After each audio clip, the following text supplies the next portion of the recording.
5절에서 14절 저와 한 절씩 교독합니다. 블레셋 사람들도 이스라엘과 싸우려고 모였는데 병거가 3만에다가 기마에 6천이나 되었고 보병은 바닷가에 모래알처럼 많아서 셀 수가 없었다. 블레셋 군대는 벳 아웬의 동쪽 믹맛으로 올라와서 진을 쳤다.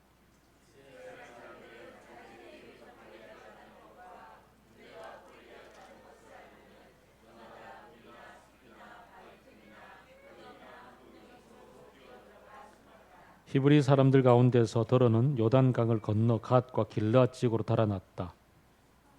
사울은 그대로 길갈에 남아 있었고 그를 따르는 군인들도 모두 떨고 있었다.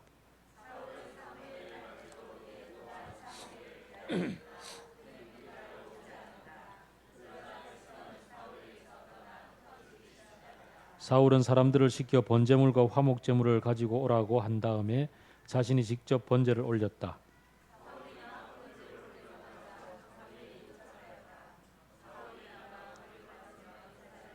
사무엘이 꾸짖었다. 임금님이 어찌하여 이런 일을 하셨습니까? 사울이 대답하였다. 백성은 나한테서 떠나 흩어지고 제사장께서는 약속한 날짜에 오시지 않으시고 블레셋 사람은 믹맛에 모여들고 있었습니다.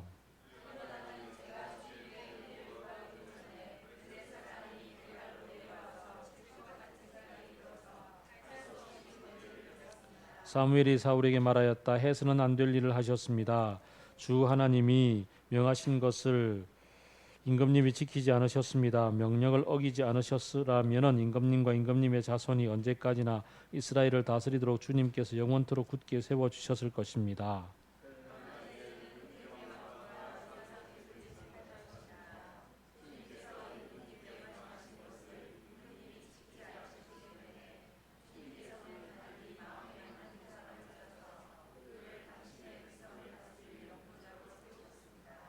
예, 14장 24절에서 30절입니다.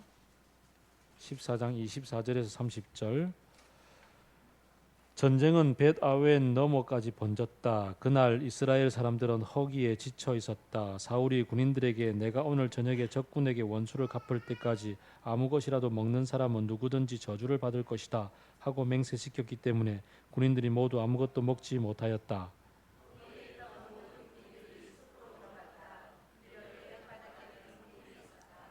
군인들이 숲에 이르러 보니 벌집에서 꿀이 흘러나오고 있었다. 군인들은 맹세한 것이 두려웠기 때문에 아무도 그것을 손가락으로 찍어다 입에 대지 않았다.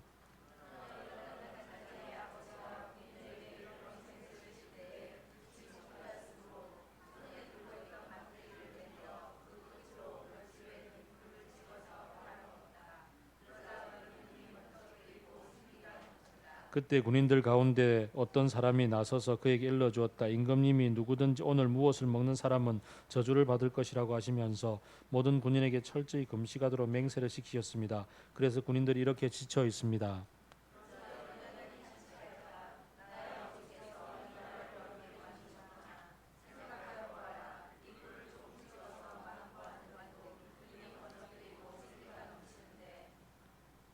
예, 같이 읽읍시다. 오늘 우리 군인들이 적에게 빼앗은 것을 먹고 싶은 대로 먹었더라면 얼마나 더 좋았겠느냐. 43절에서 46절입니다. 사울이 요나단에게 물었다. 내가 무슨 일을 하였는지 나에게 말하여라. 요나단이 그에게 대답하였다. 손에 들고 있던 막대기 끝으로 꿀을 찍어서 조금 맛보았습니다. 죽을 각오를 하고 있습니다.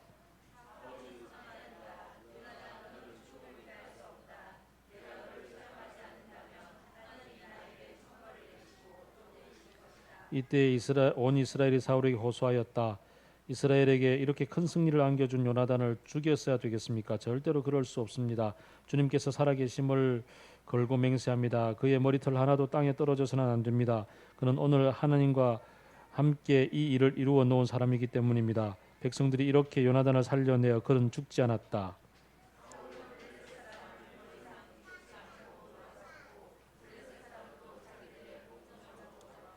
예.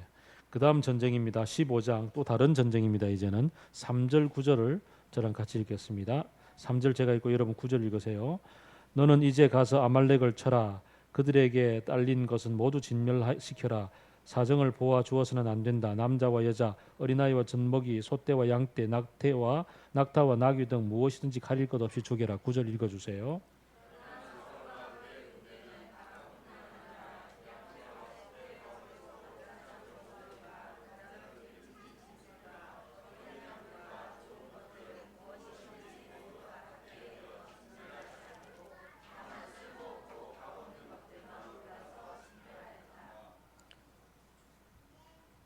자, 그러면 이제 17절부터 읽겠습니다. 17절부터 31절까지 조금 깁니다만 읽겠습니다. 사무엘이 말하였다. 임금님이 스스로 하찮은 사람이라고 생각하던 그 무렵에 주님께서 임금님께 기름을 부어 이스라엘의 왕으로 세우셨습니다. 그래서 임금님이 이스라엘의 모든 지파의 어른이 되신 것 아닙니까?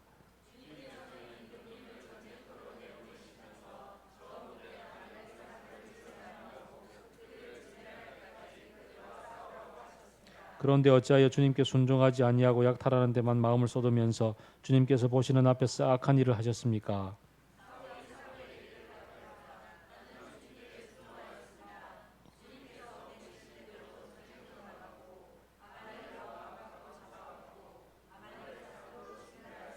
다만 우리 군인들이 전리품 가운데서 양떼와 소떼는 죽이지 않고 길갈로 끌고 왔습니다. 그러나 그것은 예언자께서 섬기시는 주 하나님께 제물로 바치려고 진멸할 짐승들 가운데서 가장 좋은 것으로 골라온 것입니다.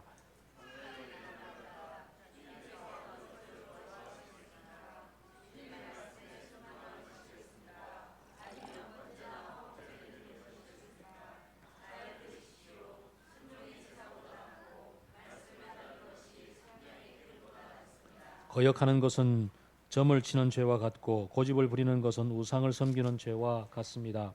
임금님이 주님의 말씀을 버리셨기 때문에 주님께서도 임금님을 버려 왕이 되지 못하게 하셨습니다.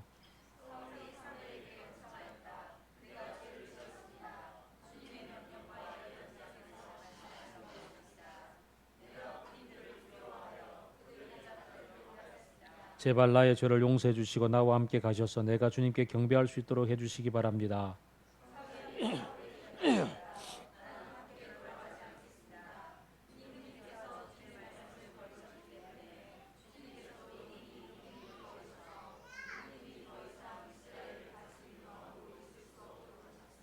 사무엘이 거기서 떠나려고 돌아설 때에 사울이 그의 겉옷자락을 붙잡으니 옷자락이 찢어졌다.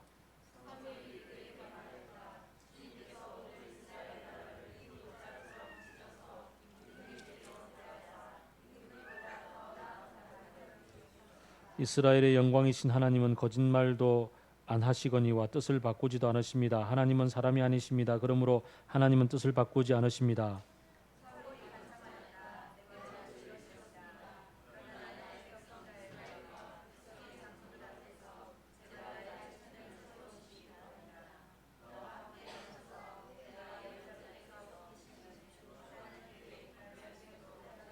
같이 읽읍시다. 사무엘이 사울을 따라 돌아가니 사울이 주님께 경배를 드렸다.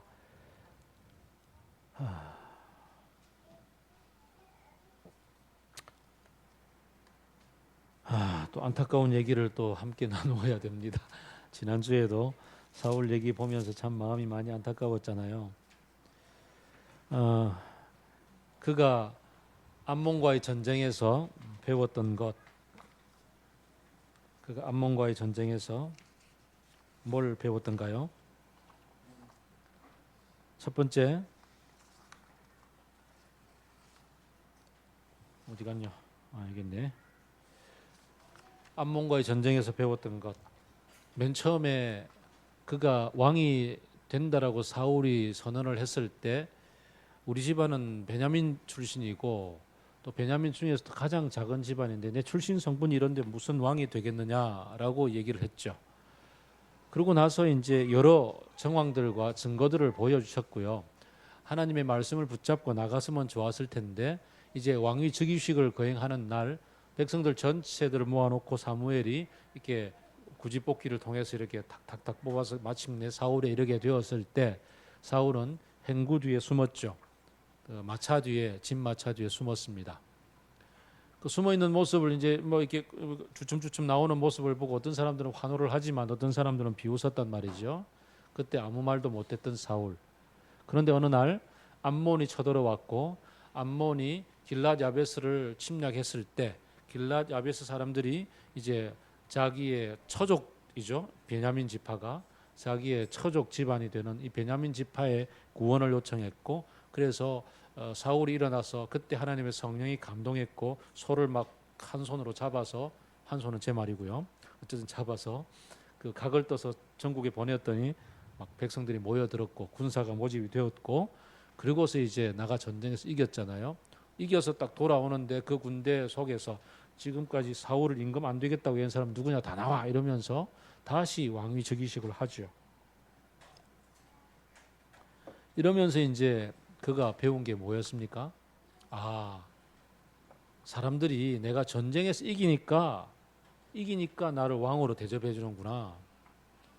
그렇지. 지금 왕이 필요한 이유는 전쟁하기 위함이었고 수단과 방법을 가리지 않고 이제 전쟁하면 이겨야 되겠다. 그래야만 사람들은 나를 왕으로 인정해 주는구나라는 것이 각인이 되었습니다. 참 안타깝죠. 사무엘이 그에게 왕으로 세우셨습니다. 하나님이라고 얘기했고 하나님이 그를 왕으로 세워주신 증거들을 여럿 보여주셨음에도 불구하고 또 그 구약 시대에는 또 특별히 그 구지뽑기 방식으로 하나님의 뜻을 분별했는데 또 하나님은 신기하게도 그걸 통해 사울까지 이르게 하셨단 말이죠. 이쯤 되면은 삶이 어디로부터 출발하는지를 좀 중심을 붙잡을 만할 텐데 그는 출신 배경과 사람들의 지지와 이런 데 묶여 있었습니다. 그러던 차에 이제 암몬과의 전쟁 끝났고 그 다음에 이스라엘의 주적 블레셋과의 전쟁을 치러야 되잖아요. 사무엘은 이제 사울은 가는 곳곳마다 전쟁을 앞으로 평생 동안 하게 될 터인데 그래서 이스라엘 백성들이 원했던 만큼 상비군을 조직을 합니다. 상비군을 조직을 해서 이제 3,000명을 만들어서 1,000명은 자기 아들 요나단에게 2,000명은 자기가 데리고 있었죠. 이때 천이라는 단어도 지난주에 말씀을 드렸던 것처럼 군대의 한 단위로 볼 수가 있습니다. 그래서 꼭 3,000명이다라고 할 수는 없겠지만 어쨌든 뭐 3,000명 편하니까 그렇게 얘기하겠습니다. 자, 한편 지금 사무엘은 그 우리가 오늘 그 이전에 이미 말씀을 나누었습니다. 12장에서 고별사를 했잖아요. 나는 이제 떠난다. 잘 가라. 아디오 이러면서 이제 떠나면서 이제 왕에게 모든 정권을 위임하잖아요.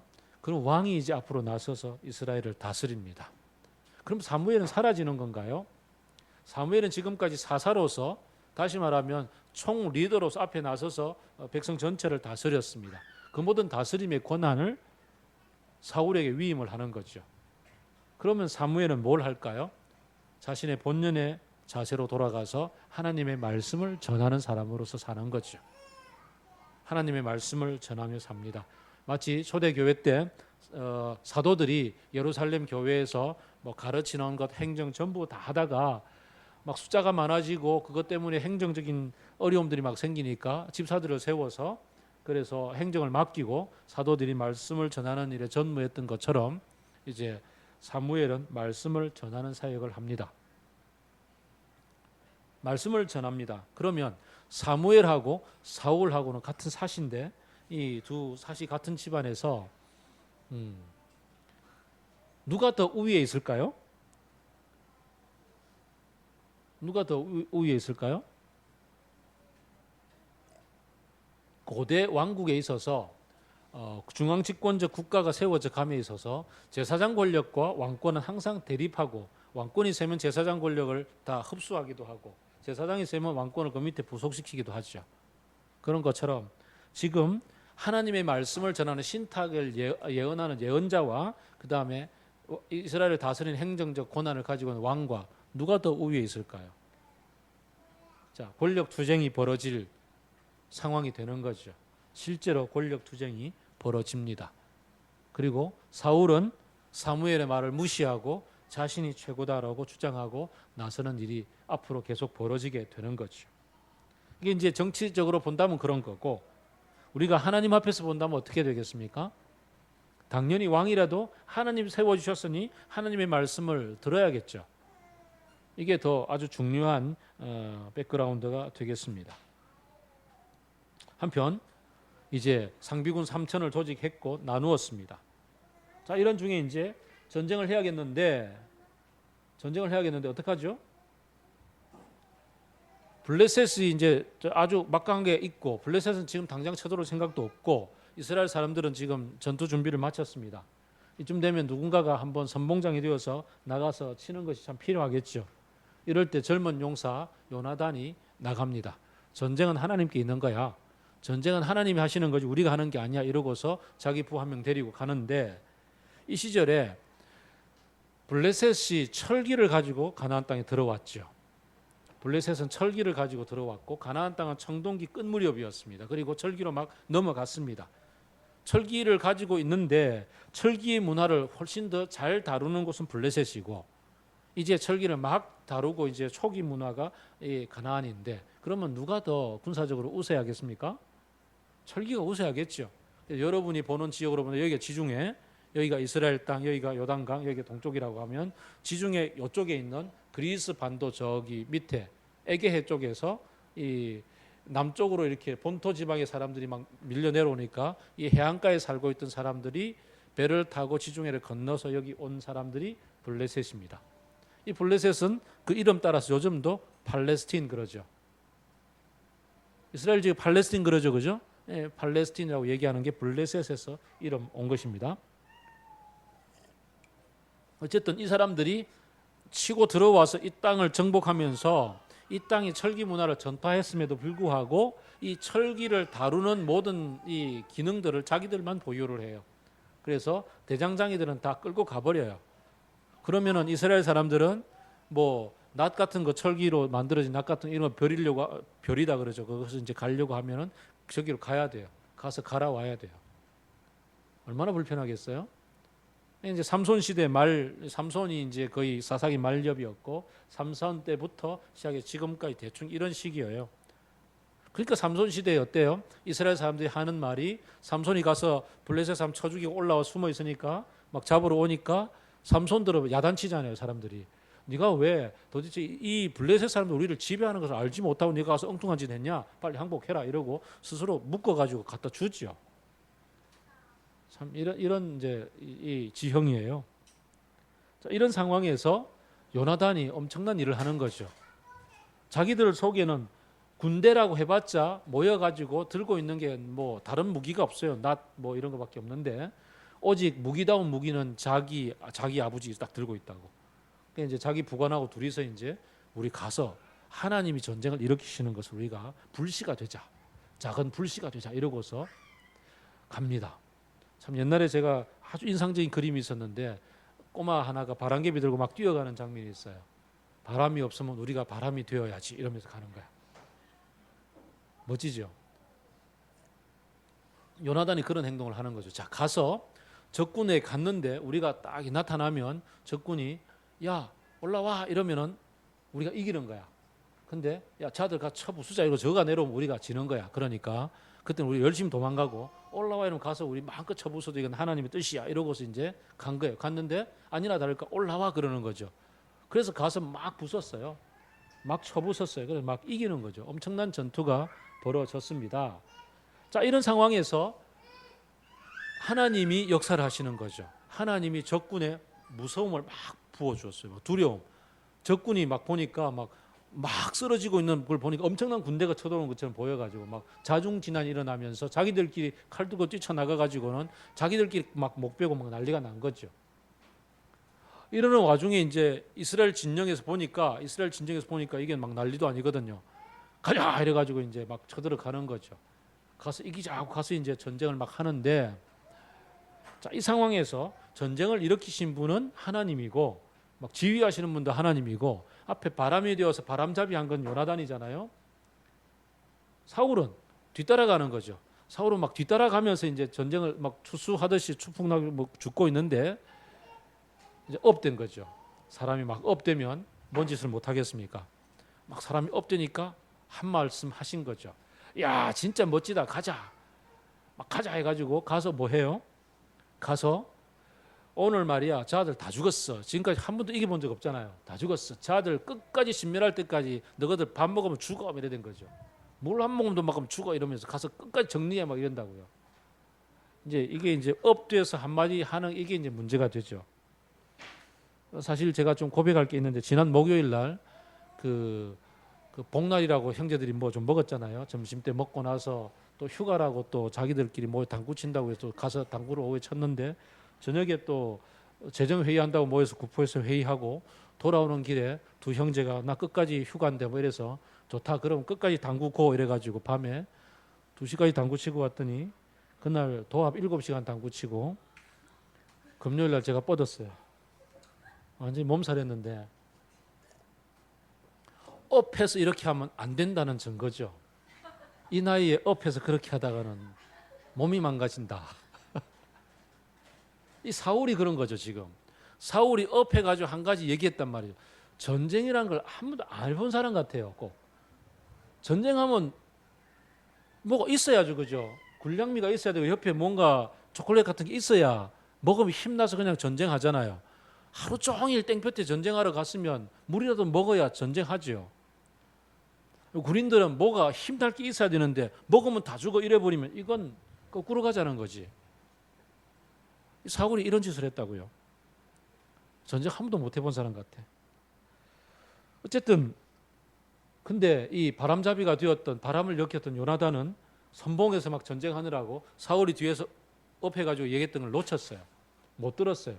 그리고는 가서 막 지쳐서 막 쳐들어가고 있는데 숲에 들어갔는데 꿀이 있어요.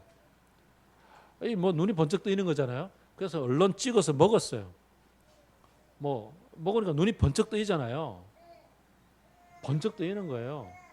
저도 저녁에 심야에 당구 칠 때는 제가 그 자유 시간 이런 거 한 2개 가져가요. 젊은이들 따라가려면 먹어야 돼. 근데 누군가 가르쳐 주는 거죠. 아버지께서 그거 먹으면 안 된다고 왕이 이거 금령을 내렸습니다. 아 그래?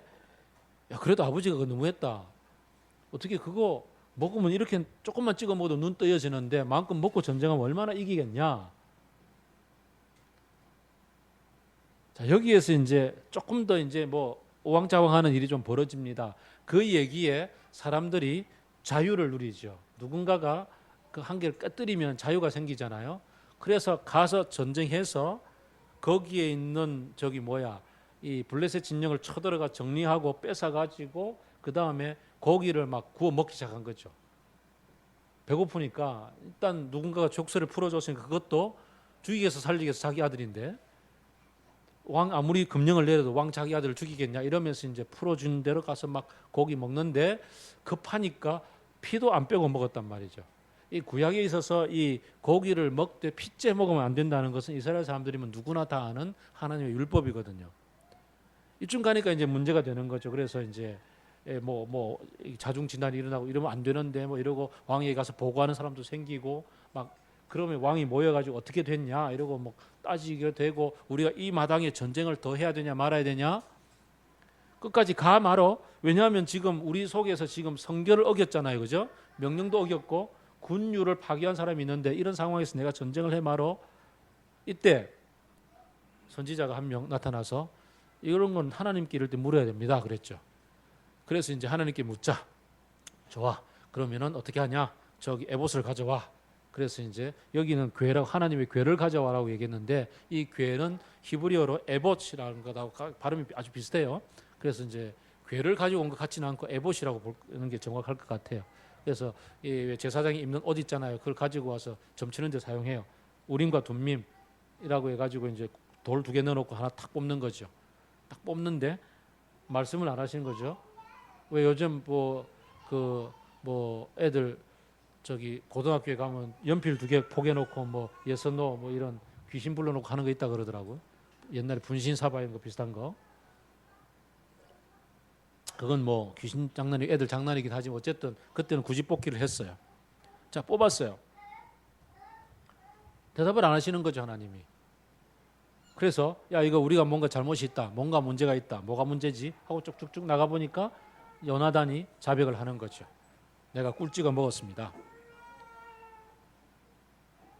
그래 이것 때문이구나. 내가 하지 말라고 하나님 앞에 맹세까지 했는데 이걸 어겼어. 그럼 너 죽었다. 네가 비록 내 아들이지만 너는 죽었다. 너를 죽이지 않으면 내가 하나님께 벌 받는다. 이러고서 이제 죽이려고 이제 제단 쌓고 이제 난리가 났죠. 그때 이제 군인들이 말리는 거예요.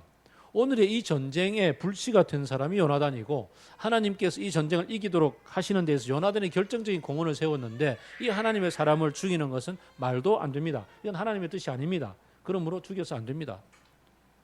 이 사람 죽인다면 이건 말이 안 됩니다. 그래서 요나단을 살렸습니다. 자, 이 사울이 이제 권위가 완전히 땅에 처박힌 거죠. 자, 이런 상황이 됐습니다. 지도력의 전면에 나서 있는 사물이 아니고 사울. 그가 왕이 되고 난 다음에 전쟁을 하면서 그 앞에 잠깐 그 앞에 하나 빼먹었네. 하도 얘기가 길다 보니까 나도 빼먹었어요. 자, 이 전쟁을 하려고 이제 전쟁하자 모이자 해서 그러니까 요나단이 전쟁하기 전의 사건이네요. 바로 앞에 사건을 빼먹었어요. 뭘 빼먹었냐? 이제 상비군 모아놓고 전쟁하자. 가자 하고 이제 있는데 상비군 모아서 하면서 이제 이쪽이 쳐들어온 거죠. 블레셋이 1차전 쳐들어왔어요. 쳐들어오는데 지금까지 전쟁에 한 번도 이겨본 적이 없잖아요. 근데 예전에 사무엘이 사울에게 약속한 게 있어요. 이런 전쟁이 벌어질 때 너는 일주일 동안 기다려라. 어떤 일이 있어도 일주일 안에 내가 간다. 일주일 동안 기다리면 내가 가서 하나님께 제사를 드리고 하나님의 성전을 선포하고 함께 전쟁해야 된다. 기다려라. 근데 일주일이 되게 길어요. 일주일을 기다리는데 일주일 동안에 이 자기가 데리고 있던 군사 2,000명 중에서 다 도망가고 어떤 사람은 요단강까지 건너가고 이 블레셋 평야에서 이스라엘의 산지에 있고요. 블레셋 평야에 블레셋이 살고 있고 블레셋과 이 산지까지는 이렇게 생겼어요. 여기 평야 구렁이 하나 있고 다시 이렇게 생겼어요. 그러면 여기가 이스라엘 사람 살고 블레셋 땅에 살고 있으면 블레셋이 쳐들어오면 여기에 일단 진지를 구축하겠죠. 그리고 전쟁은 여기서 하겠죠. 그죠? 이렇게 내려와서 한단 말이에요. 여기 진지를 구축하고 이제 딱 마주보고 있는 거죠. 겁이 나죠. 겁이 나서 이쪽 비알로 여기는 이제 이렇게 돼 있잖아요. 이렇게 돼 있다 그랬죠. 여기가 해야 400이라 그랬죠. 꼭대기에 있던 사람들이 여기로 도망간 거지. 그래서 요단강 건너 여기까지 가는 거야. 2,000명 있는데 나중에 다 모아보니까 600명밖에 안 남았어. 1,400명 도망간 거죠. 이쯤 되니까 사울이 급해지는 거죠. 안 되겠다. 전쟁해야 되는데 도망가고 안 되겠다. 사무엘 언제 기다리냐. 제단을 쌓자. 가져와라. 그래서 제사를 딱 드렸어.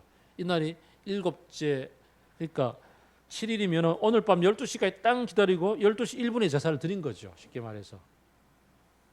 12시 1분에 제사를 드렸는데 2분에 사무엘이 나타난 거야. 안 기다리고 뭐 했냐? 이래서 드렸다. 왜 내가 분명히 약속했지 않냐? 왜 안 왔냐? 왜 당신이 도대체 여호와의 말씀을 뭐로 알아서 지금 이렇게 얘기하냐? 지금 누가 네 보고 제사 드리라 그랬냐? 제사는 지금까지 누구의 권한? 너의 권한 아니잖아. 나의 권한이잖아. 하나님 내게 준 거잖아. 맨 처음으로 돌아가면 뭐예요? 제사장 권력과 그 다음에 왕권의 이제 각 죽전에서 왕권이 먼저 자기를 장악했다라고 평가를 할 수도 있는 상황이 벌어진 거죠. 하나님 당신을 세우셔서 왕으로 삼으셔서 이것까지 준 거 아니다. 정신 차려라. 왜 순종하지 않냐? 그래서 하나님이 너를 버렸다라고 얘기를 하죠.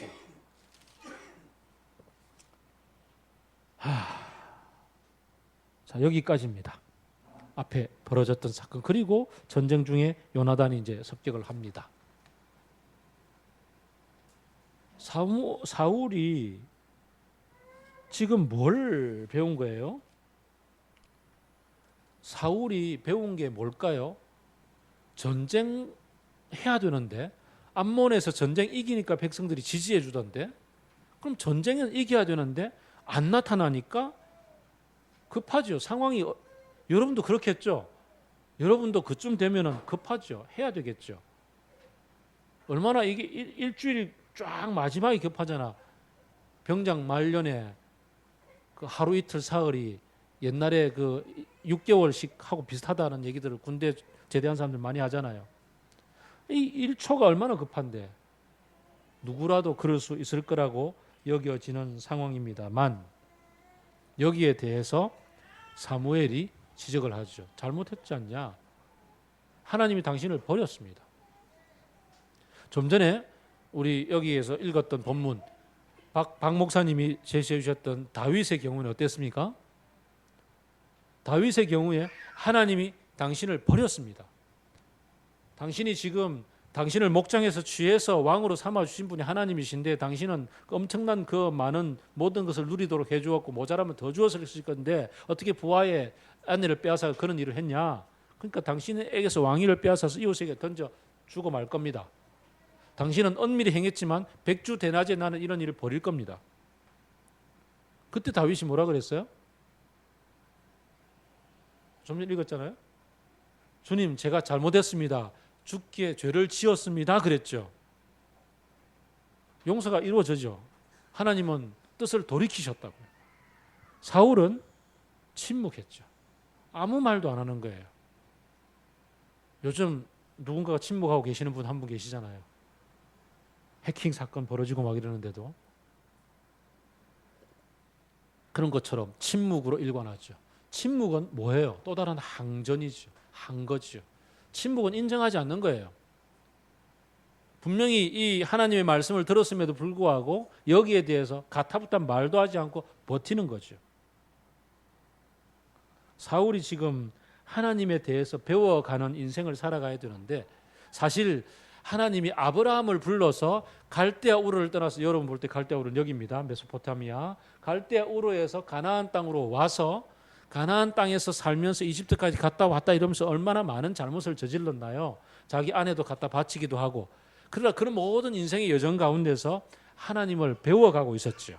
그러다가 어느 순간에 마침내 그가 하나님을 믿으니 그것을 의로 여긴지라라고 얘기하는데 처음에 실수할 수 있고 실패할 수 있어요.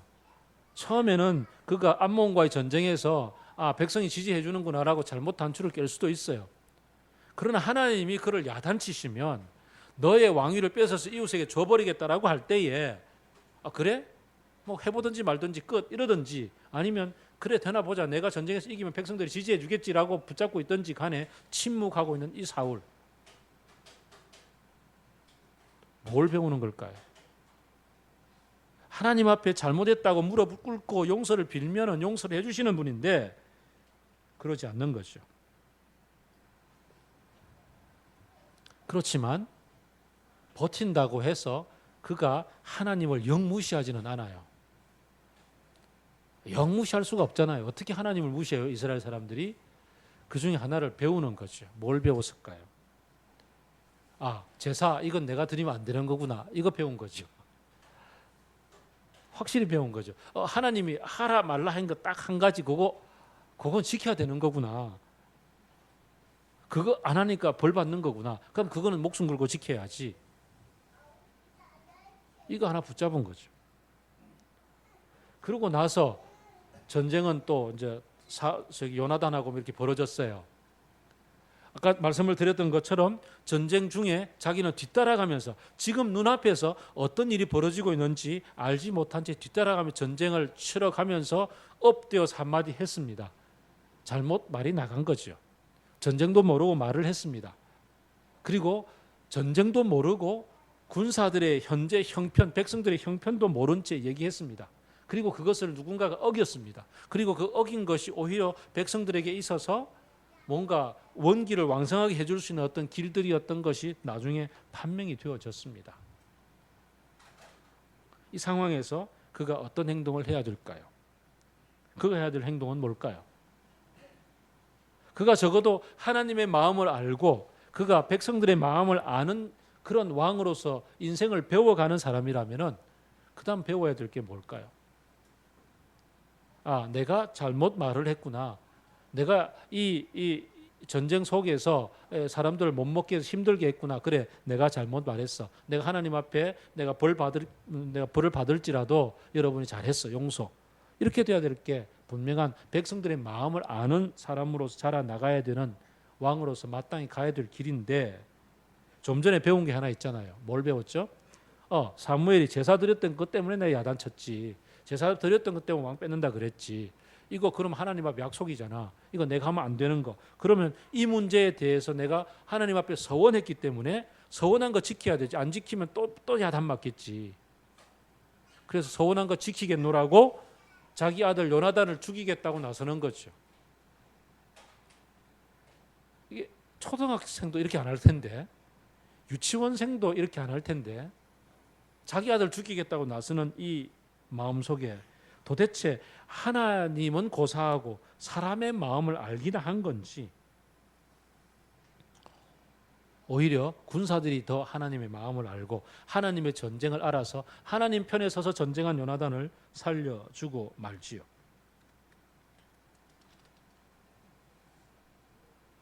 참 비슷한 게 우리들의 인생 속에도 많이 있습니다. 오늘 우리 휴가를 받아서 교회를 떠나서 다른 곳에 가서 각자 개인 예배를 드리시는 분이 많이 있을 텐데, 아마 여러분들도 여기 와서 맑은 물에서 처음 예배를 드린 분 말고 아주 전통적인 교회에서 꾸준히 예배를 드리다가 맑은 물로 오신 분들 중에서 혹시 처음 주일 예배를 빼먹고 개인 행동을 했을 때 여러분 경험, 그날의 경험에 떠오르는 분 있습니까? 이러다 내가 벌 받는 거 아니야? 이러다가 하나님 나를 뭐 잘못하시는 거 아니야? 그런 생각 많이 들죠. 11조를 빼먹었어. 근데 내가 자동차 사고가 나서 250만의 견적이 나왔어. 하나님은 11조 빼먹었더니 반드시 도로 빼앗아 가시는 거구나. 그죠? 이런 생각이 들어요. 이게 우리들 속에 있는 하나님을 알아가는 이상한 방식 가운데 하나지요. 하나님을 알아가는 데 있어서 하나님은 하지 말라의 규정, 그 규정을 어기면 어길 때마다 한 대씩 벌로 주시는 분. 그렇게 하나님을 배워가는 사람들이 꽤나 많아요. 최근에 벌어졌던 이게 다 뭐라고라는 논쟁 아시죠? EDM 논쟁. 교회당에서 어떻게 그것도 코람데오를 얘기하고 있는 고신 신대원 강당에서 어떻게 그런 일이, 저거들끼리 춤추고 놀고,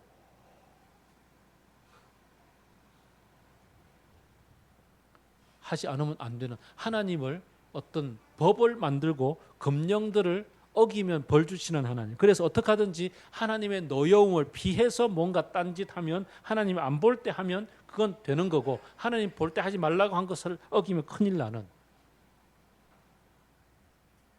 사울이 알아가고 있는 하나님은 바로 그런 하나님이 아닌가. 참 안타깝습니다. 사울이 지금 배우고 있는 게, 이 사무엘로부터 책망을 받으면서 배우고 있는 게 뭔지 참.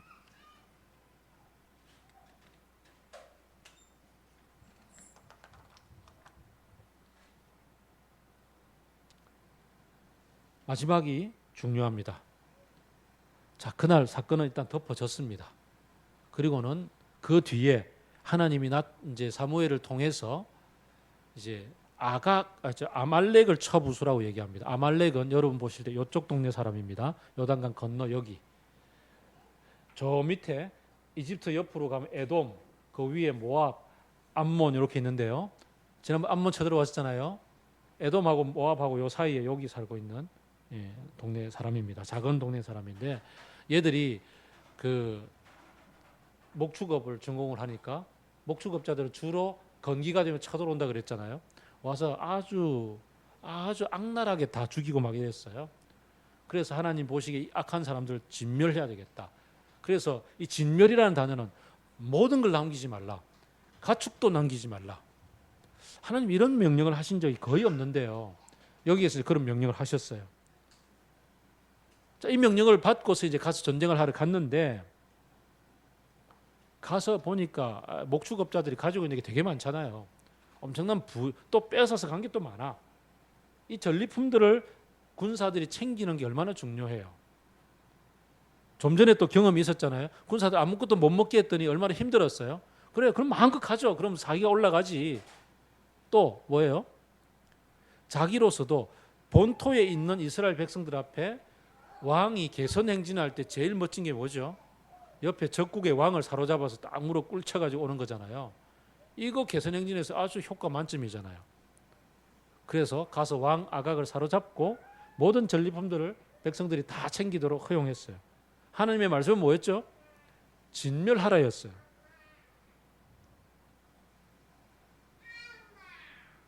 왜 여기였을까요?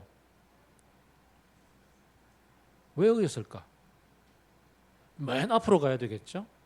암몬과의 전쟁에서 그가 배웠던 게 뭐였나요? 백성들이 지지해주면 난 왕위가 유지가 되는 거다. 하나님이 왜 아각과 아말렉을 다 진멸하라 했냐? 그들의 이 잔악상을 보고서 인종 전체를 정리하고자 하셨던 하나님의 그 마음은 뭘까? 왜 이런 말씀을 하시? 물어볼 생각도 없고 하나님의 말씀을 순종할 생각도 없고 중요한 것은 전쟁에서 그 다음 얘기. 내가 이걸 통해서 이번 전쟁을 통해서 내가 어떻게 국내 안에서 엄청난 이 지위를 확보할 것인가 이런 생각을 하는 거죠. 지금 그 미국과 뭐 중국과 뭐 벌어지고 있는 한반도 주변의 각 축전에서 대한민국이 주체적으로 서야 될 게 뭔지에 대한 어떤 외교적인 그 국력을 키워야 될 게 뭔지에 대한 개념 하나도 없이 어떻게 하면 이것을 내 국내에서 지위 확보에 쓸까라고 생각하는 그런 어떤 무지막지한 사람들하고 좀 비슷합니다. 역사의식도 없고 아무 생각도 없어요. 어쨌든 이걸 통해서 내가 지금 유익할 거다라는 자기 유익만을 붙잡고서 그리고 나서는 그 다음 뭐 하죠? 사무엘이 나타나서 야단치죠. 그랬더니 하는 말이 뭐예요? 아 이거요. 이거 하나님 말씀대로 정리했잖아요. 치고 왔잖아요. 다 쓸었어요. 그럼 여기 들리는 이 우양과 가축 소리는 뭡니까? 아 그거요. 와서 하나님께 제사 드려야 되잖아요. 제사 드리는 거 중요하다 그랬잖아요. 제사는 제물이 필요하니까 제물 가지고 왔죠. 제일 좋은 거 가지고 왔어요. 그때 성경에서 가장 유명한 말씀 중에 한 말씀을 사무엘이 들려주죠. 순종이 제사보다 낫고 듣는 것이 수양의 기름보다 나으니이다. 이건 개역 한글의 번역이 참 멋져요. 아주 운율이 살아있잖아요. 순종이 제사보다 낫고 듣는 것이 수양의 기름보다 나으니이다. 하나님을 따라가는 것이 외적인 어떤 형식적 종교를 따라가는 것보다 훨씬 중요하다는 것에 대한 얘기를 하는 거죠.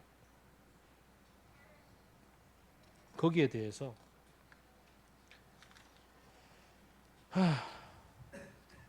참 안타깝습니다.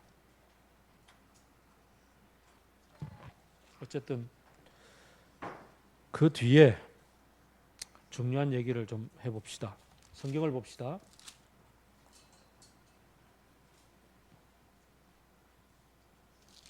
성경을 보면 22절에 사무엘이 순종이 제사보다 낫고 듣는 것이 수양의 기름보다 낫습니다라고 얘기했습니다. 거역하는 것은 점을 치는 것 죄와 같고 고집을 부리는 것은 우상을 섬기는 죄와 같습니다. 참 사울의 얘기를 정확하게 지적을 했습니다.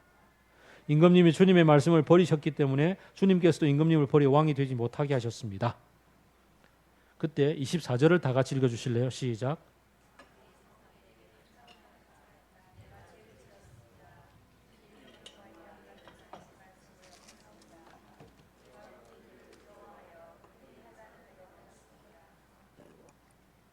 인생은 하나님을 배워가는 길이라고 좀 전에 말씀을 드렸습니다.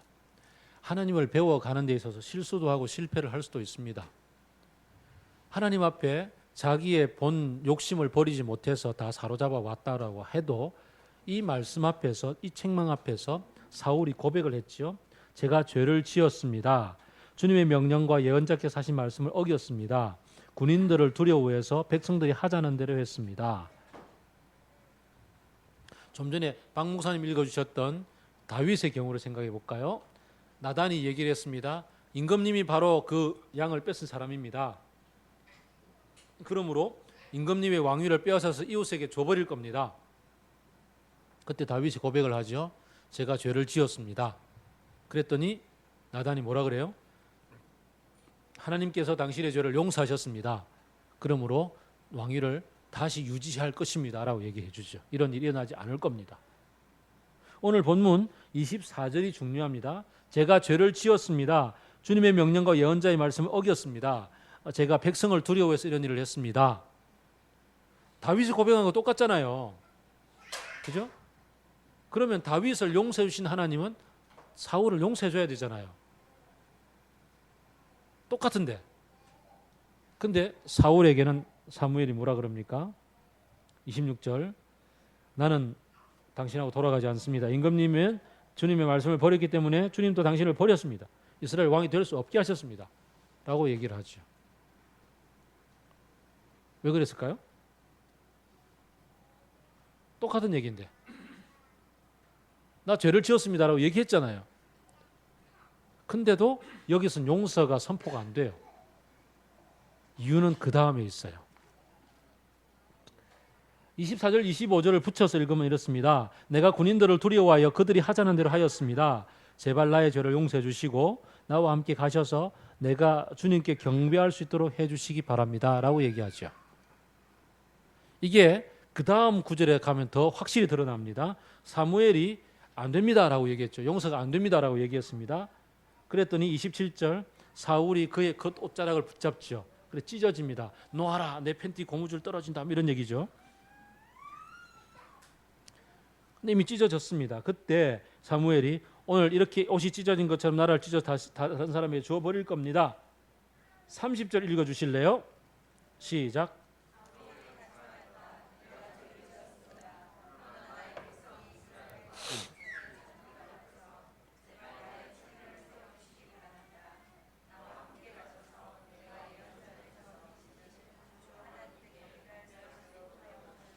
사울의 본심이 여기 있어요. 29절에서 사무엘은 더 나아가서 얘기하죠. 하나님이 절대 뜻을 안 바꿉니다라고 한 걸음 더 나가서 얘기를 합니다. 지금 아주 강한 어조로 딱 쳤죠. 그랬더니 본심이 드러나옵니다. 본심이 뭐죠? 제가 죄를 지었습니다. 개역 한글은 더 멋지게 번역을 잘했는데요. 제가 죄를 지었습니다만이라고 붙였어요. 만까지 붙였던 게 이게 번역이 더 우리말의 어감에 살아있는 것 같아요. 제가 죄를 지었습니다만 그러나 나의 백성들 앞에서 제발 나의 체면 좀 살려주세요 이런다고. 지금 사울이 가지고 있는 마음의 핵심은 뭐냐면 아각을 사로잡아 왔잖아요. 그리고 좀 전에 얘기했던 것처럼 뭐예요? 이 얘를 데리고 가서 개선 행진을 멋지게 하는 거예요. 백성들 앞에 짜잔하고 드러나는 여기에 관심이 다 가 있어요. 그리고는 지금 사무엘이 책망하니까 이 책망 앞에서 내가 그래 내가 잘못했다 됐다 그냥 그만하고 빨리 용서하고 저 가서 빨리 저거 하자. 이게 지금 자기 핵심이라고. 우리가 죄를 고백함에 있어서 다윗은 읽었던 본문에서는 제가 주께 범죄하였습니다. 끝. 그 다음에 나단이 바로 용서를 베푸는 것처럼 이렇게 딱 붙어 있습니다만 시편을 보게 되면 엄청난 얘기들이 그 속에 있습니다. 시편을 보게 되면 51편 같은 경우를 보게 되면은 내가 주께 범죄하였고 내가 모태로부터 범죄하였고 주님 나를 버리지 말아 주옵소서. 주님 버리시면 나는 어디 가겠습니까? 뭐 엄청난 얘기가 막 그냥 줄줄 나오고요. 주님 제가 죄를 토설치 않았을 땐 32편이죠. 제가 죄를 토설치 않았을 땐 제 몸에 뼈를 막 부수는 듯한 아픔이 있어가지고 내가 신음 때문에 고통스러워서 밤에 잠도 못 잤는데 주님 제가 죄를 지었습니다. 고백하니까 주님 제 마음을 용서해 주셨습니다. 이런 전체 과정이 녹아있기도 하고 제 침상을 밤마다 눈물로 띄우니 제 이 침대가 왕의 큰 침대가 눈물 바다에 둥둥 떠다닙니다. 이런 표현을 쓸 만큼이나 회개의 얘기들이 주구장창 나와요. 하나님 앞에 자기의 잘못을 고백하는 내용들이 쫙 얼마나 깊이까지 이어지는지. 거기에 비하면 사울의 마음은 회개는 형식적으로 하고 얼른 제법 저기에 마음이 더 가 있는 거죠. 그래서 하나님은 더 강하게 얘기를 합니다. 안 된다. 그럴 수 없다.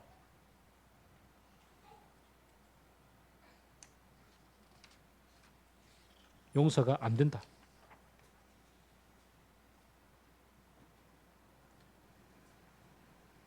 인생은 하나님을 배워가는 과정이라고 말씀을 드렸습니다. 책망 앞에서 하나님의 뜻을 변개치 아니하시는 하나님이라고 여기서도 얘기하고 저기서도 얘기하고 다 얘기하지만 사울 앞에서 하나님은 처음부터 지금까지 너 왕이 버렸어. 너 왕이 끝났어. 이 얘기를 계속해요. 제가 우리 딸이 지금까지 살아오는 동안에 너 그러면 죽어 얘기를 몇 번 했을까요? 그렇다고 제 딸들이 죽었나요? 하나님의 마음이 너 죽어 그래도 이거를 진짜 죽이기까지는 엄청난 얘기가 있는 거죠. 하나님 진짜 죽이고 싶은 마음이 없는 거야. 요엘서에서 제일 잘 나오잖아요. 요엘서 2장을 보게 되면은 예루살렘을 향해서 적군이 쳐들어오는 장면이 나옵니다. 적군이 쳐들어오는데 엄청난 군대가 쳐들어오는데 그 쳐들어오는 맨 선두에 하나님이 칼 빼들고서 진군하고 온다고요. 하나님이 택한 도성 예루살렘을 향해서 하나님이 칼 빼들고 진군하고 온다고. 처부수로. 근데 그때 요엘서 2장에서 얘기하기를 너희는 이제라도 돌이키라라고 얘기하죠. 이제라도 돌이키라. 옷을 찢지 말고 마음을 찢어라. 그리하면 하나님은 긍휼하신 하나님이라서 지금이라도 진심으로 회개하면은 금식하고 통곡하면은 나에게로 돌아오면 옷을 찢지 마 마음을 찢으면은 주께서는 은혜롭고 자비로우심이 오래 참으시고 한결같은 사랑을 늘 베푸시고 불쌍히 여기는 마음이 많으셔서 뜻을 돌이켜 재앙을 거두어 주시는 분이다. 이러면서 이제 하나님을 배워가는 거잖아요. 출발점은 엉망일 수도 있어요. 베냐민 지파 속의 출신이라고 그래서 행구 뒤에 숨어가지고 아주 좀 어줍지 않게 아주 좀 어떻게 보면은 참 무한하기 싫이 참 요즘 말로 하면은 뽀대 안 나게 그걸 뭐라 그러지 요즘은 뭐가 안 서게 영이 안 서게 각이 안 서게 뭐 어쨌든 가오가 안 서게 그렇지 가오가 안 서게 그렇게 왕이 되긴 했었어도 하나님을 배워가는 과정 속에서 그가 하나님의 이 실망스러운 마음들을 바꾸어가며 그래도 용기를 가지고 하나님을 닮아갈 수 있는 인생을 살 수 있었을 텐데 갈수록 딴 길로 가죠. 하나님을 어떻게 알아요? 형식으로 알아요. 율법으로 알아요. 하나님을 규칙으로 알아요. 그래서 갖추어진 예배 속에 와서 주님 죄송합니다. 자백 고백만 하면 용서가 되는 줄 알고 제사만 드리면 되는 줄 알고 하나님 하지 말라는 규칙만 지키면 되는 줄 알고 그러면서 자기가 하고 싶은 짓은 다 하잖아요. 갖고 싶은 거 다 갖고 아까 진멸하라 그러는데 진멸하기는커녕 모든 걸 끌고 오고 오늘날 이 땅을 살아가고 있는 그리스도인들이 하나님을 율법의 하나님 하나님을 규칙의 하나님 말라 몇 가지만 지키면 되는 하나님 그런 하나님으로 알고서 실제로 지가 하고 싶은 거 다 하고 사는 사람들이 얼마나 많은지요.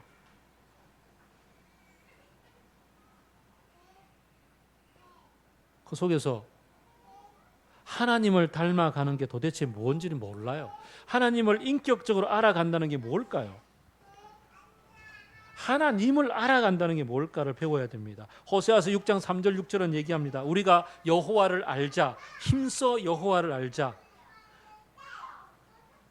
그 하나님은 우리에게 얘기합니다. 내가 바라는 것은 변함없는 사랑이지 제사가 아니다. 불살라 바치는 제사가 아니라 하나님 알기를 바란다. 나를 알기를 바란다. 아내와 남편이 같이 살아가면서 돈만 벌어주는 남편 그리고 모든 게 자유다. 네 마음대로 살아. 그러고서 겉들도 보도 안 하는 남편이 좋아요? 아니면 같이 못 벌고 힘들어도 같이 얼굴 보고 같이 마음 나누어주고 같이 격려해주고 그런 남편이 좋아요? 돈 잘 벌고 격려 잘해주면 더 좋겠죠.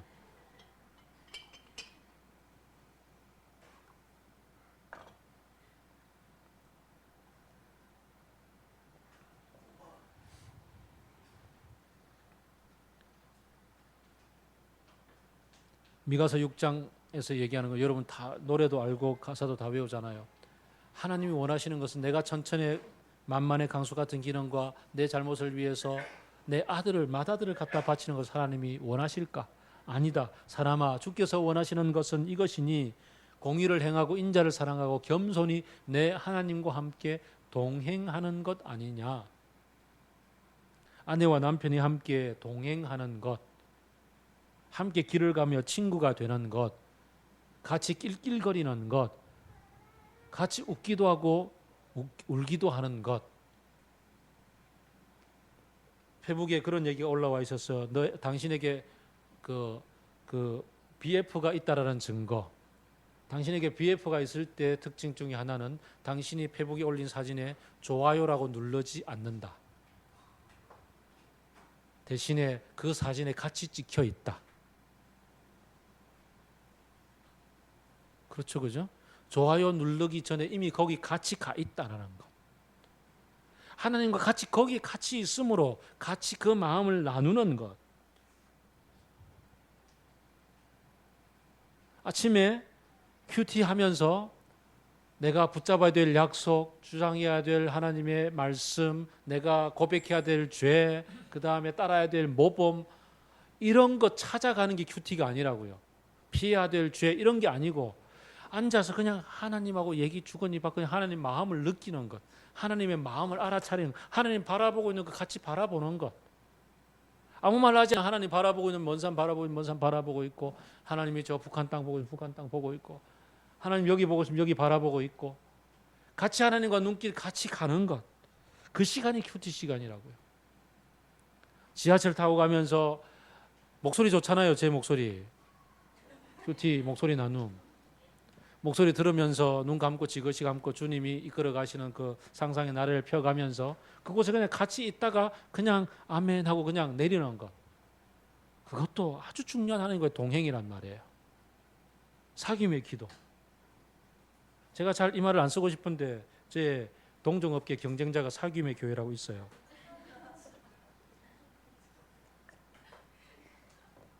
그래서 잘 안 쓰고 싶은데 그 말이 너무 좋아. 하나님과의 사귐의 기도.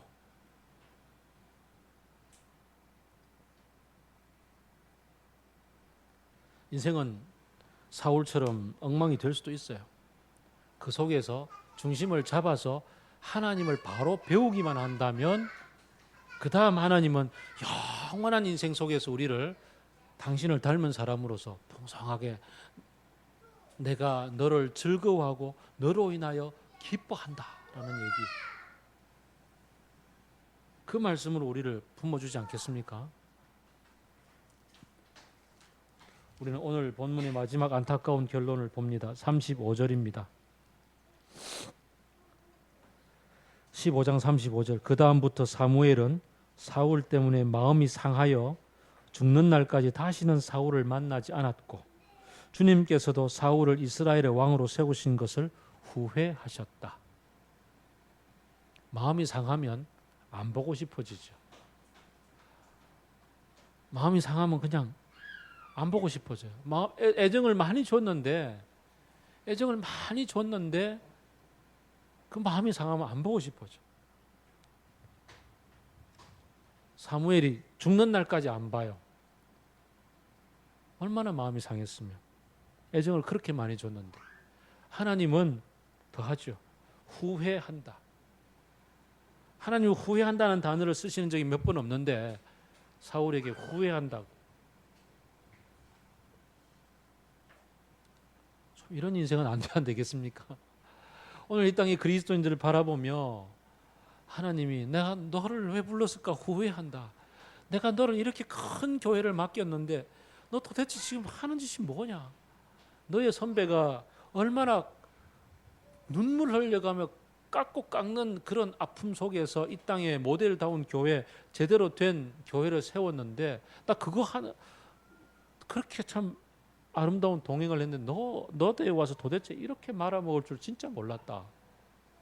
너를 이렇게 세운 건 나 정말 후회한다라고 강남에 있는 어떤 교회 하나님이 다 하셨습니다라고